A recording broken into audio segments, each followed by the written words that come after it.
சஅத் அவர்கள் மரணமானதற்கு பிறகு அல்லாஹ்வுடைய தூதர் சொன்னார்கள் இஹ்தஸ்ஸ அர்ஷுர் ரஹ்மான், ரஹ்மானுடைய அர்ஷ் சஅத் இப்னு முஆதுடைய இந்த மரணத்துக்காக நடுங்கி விட்டது என்று சொன்னார். அல்லாஹ்வுடைய அர்ஷ் நடுங்கும். அல்லாஹ்வுடைய படைப்பு. அல்லாஹ் அதை எப்படி செயல்பட சொல்கிறானோ அப்படி செயல்படும். அந்த அர்ஷ் நடுங்கியது எதனால்?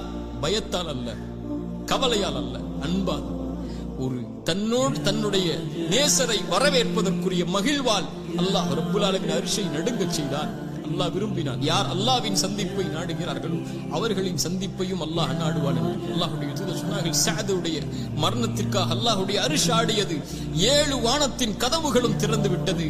70,000 மலக்குகள், சுப்ஹானல்லாஹ் சுப்ஹானல்லாஹ், 70,000 மலக்குகள் அவருடைய ஜனாஸா இருக்கும் இடமெல்லாம், அவரை அழைத்துச் செல்லும் இடமெல்லாம், அவர் கபரை நோக்கி செல்லும் இடமெல்லாம் 70,000 மலக்குகள் சுற்றி நிற்கிறார்கள். அவருடைய ஜனாசாவில் கலந்து கொள்வதற்காக வந்திருக்கிறார்கள். இந்த அல்லாஹ்வுடைய தூதர் ஸல்லல்லாஹு அலைஹி வஸல்லம்